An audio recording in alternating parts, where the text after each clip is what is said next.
Hi everyone, and this is the second video for explaining the emotional ecology for early childhood education and care settings. So today we're going to look at the elements of professional love and emotional labour. These are within the adult realm, although they cross over as the overlaying ovals do within the diagram. These are not my theories. These are theories that I discovered along the way of my PhD research. So Jules Page gives us professional love.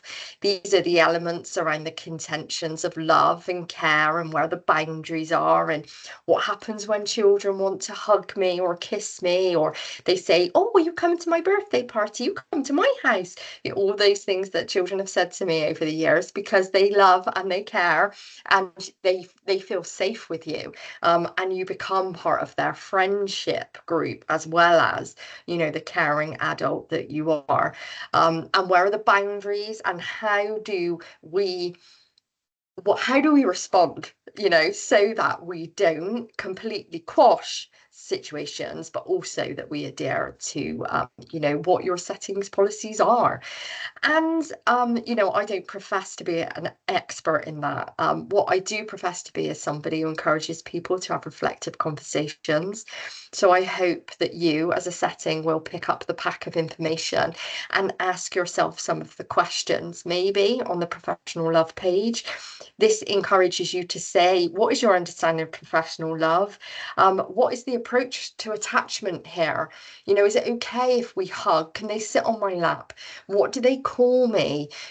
What do their parents call me? What do I call their parents? Do I say, oh, mum's here? Or do I say, hi, Sandra? Oh, Kaylee, your mum's here. Do I call people by their names? Where are those boundaries? And what will I do if a child says that they love me, they kiss me, they hug me, they lick my face, they stroke my hair, all of those things, they rub my arm? What will I do? And when a child gets upset, what do I offer in terms of a co-regulation strategy? And you're doing all of this all of the time.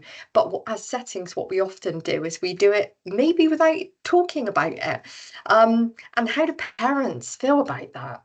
Do parents know? So if we say to parents, what do you want me to say if your child ever says they love me? Are you okay if I say, I love you too? Or would you rather me say, love belongs in the family? This is nurse. I don't know. I am absolutely not the expert. So that's what Jules Page is talking about in terms of professional love.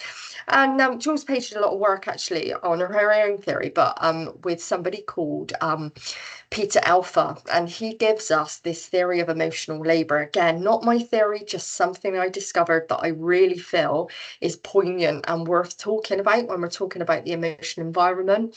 So many jobs are seen as emotionally laborious. We can't do our jobs without engaging our emotions, and you go home and you've got stuff all over you and stuff in your hair. And I used to take off my clothes at the end of the day and you'd have shredded paper in there and sand in your hair and all of that. But actually, one of the things that we didn't talk about, we used to laugh at things like that, but actually is the emotional drain that it places on us as practitioners, as managers, as carers, as educators, as teachers, all of those things. We cannot do our jobs without engaging our emotions. And what we see a lot of the time is what Peter Alpha and others explain as a social defense theory. In order to protect my emotions, I've disconnected a little bit with what's really going on.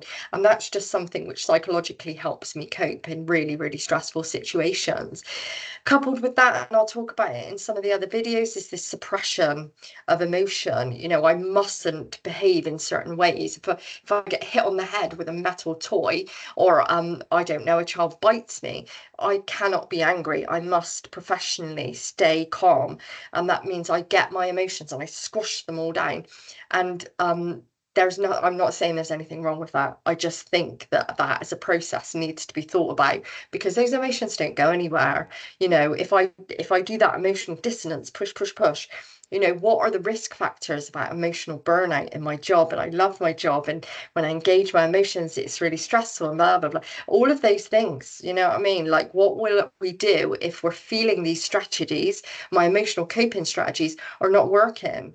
What if I'm not feeling well in myself? I go home and I'm carrying the stress of this tyranny of Ofsted and all of those things.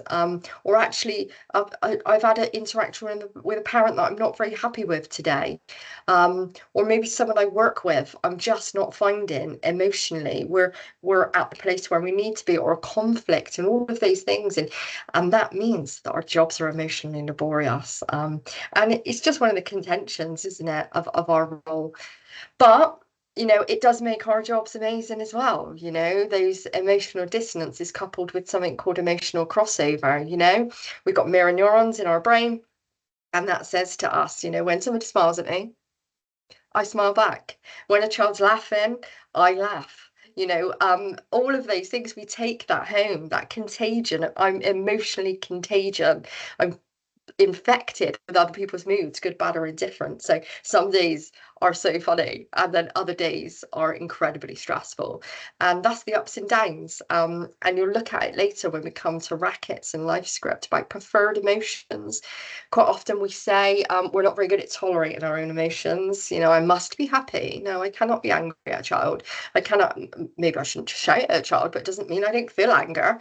And I don't feel frustration because I want them to do something and they don't want to do it. You know what I mean? There's all sorts of stuff you can think about, isn't there? Anyway, that's professional love, that's emotional labor. Use the pack, have some reflective dialogue, and carry on doing the excellent work that you're doing.